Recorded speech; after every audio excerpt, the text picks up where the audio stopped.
नमस्कार विद्यार्थी। पिछले वीडियो में मैंने तुलसीदास द्वारा रचित परशुराम लक्ष्मण संवाद के 3 छंद समझाए थे। अब उसके आगे का आज समझा रही हूँ, जो इस प्रकार है। कौशिक सुनहु मंद एवं बालकु, कुटिल काल बस निज कुल घालक।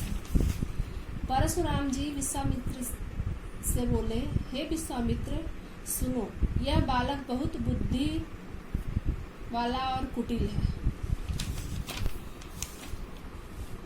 काल वश के वश होकर यह अपने कुल का घातक बन रहा है।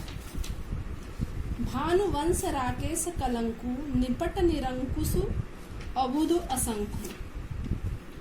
यह सूर्य वंश रूपी पूर्ण चंद्र का कलंक है। यह एकदम उदंड, मूर्ख और बेखौफ है। काल कवलु वही छन माही, कहो पुकारी खोरी मोहि नाही। अभी क्षण भर में ही यह काल का ग्रास हो जाएगा। मैं पुकार कर कह देता हूँ, बाद में मेरा दोष नहीं है। तुम हटकहु जो चहु उबारा, कही प्रताप बलु रोसु हमारा। यदि तुम इसे बचाना चाहते हो तो हमारे प्रताप, क्रोध और बल के बारे में बतलाकर इसे रोक लो। लखन कहु मुनि सुजसु तुम्हारा, तुम ही अछत को बरने पारा। इस पर लक्ष्मण जी ने कहा, हे मुनि, आपके होते हुए आपका सुयश दूसरा कौन वर्णन कर सकता है। अपने मुंह तुम आपनी करनी, बार अनेक भांति बहु बरनी। आपने स्वयं स्वमुख से अपनी करनी का वर्णन अनेकों बार अनेक प्रकार से कर दिया है। नहीं संतोषु पुनि कहु कहु, जनि रिस रोसु दुख सहु। इतने पर भी यदि संतोष न हुआ हो तो फिर कुछ कह डालिए। अपना क्रोध कहकर असह्य दुख मत सहन कीजिए। वीर व्रति तुम धीर अछोभा, गारी देतन पाहु शोभा। आप वीरता का व्रत धारण करने वाले, धैर्यवान और क्षोभ रहित हैं। गाली देते आप शोभा नहीं पाते।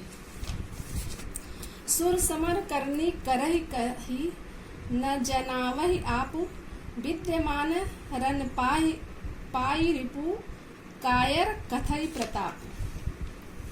सूरवीर तो युद्ध में अपनी वीर कर्म करते हैं, कहकर अपने को नहीं जताते।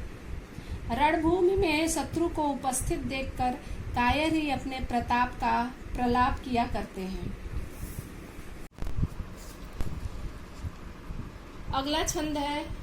तुम तो कालु हाक जनु लावा, बार बार मोहि लागी बोलावा। इस पर लक्ष्मण जी कहते हैं कि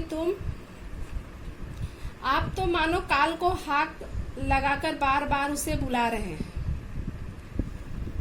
सुनत लखन के बचन कठोरा, परसु सुधारी धरेउ कल घोरा।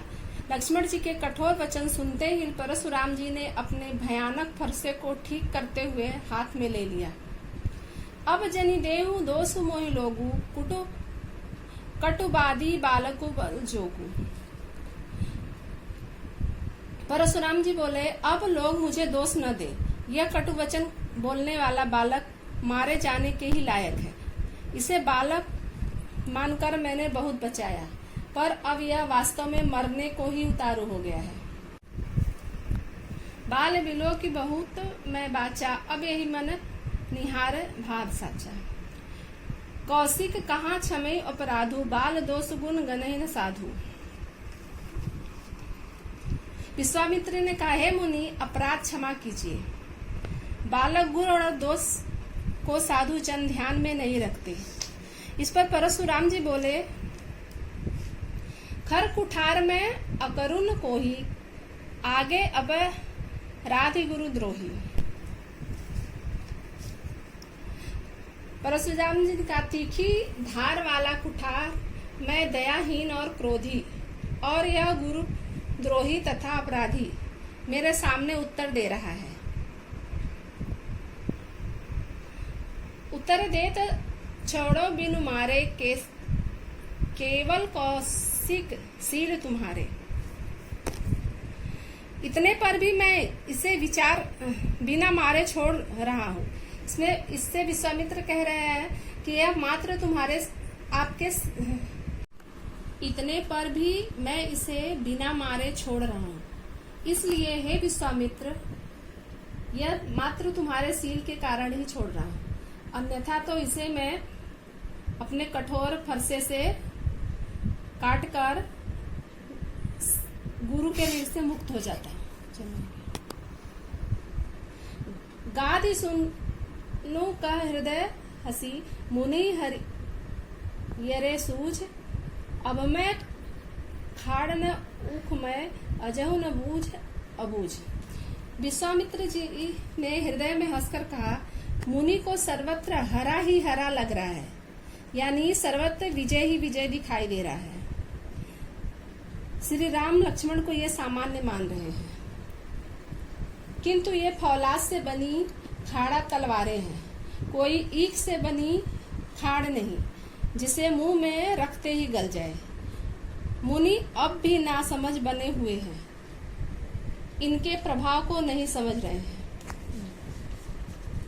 अगला छंद है, कहूं लखन मुनि सील तुम्हारा, कौन नहीं जात विदित संसारा।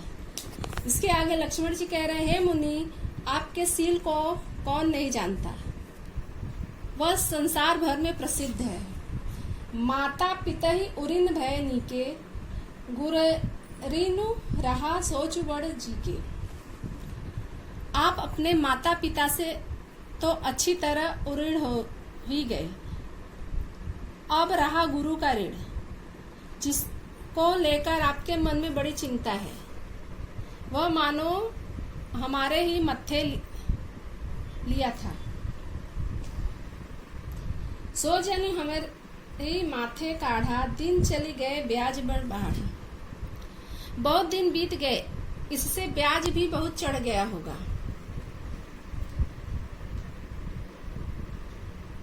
अब आनी हरिया बोली, तुरंत देहूं मैं थैली खोली।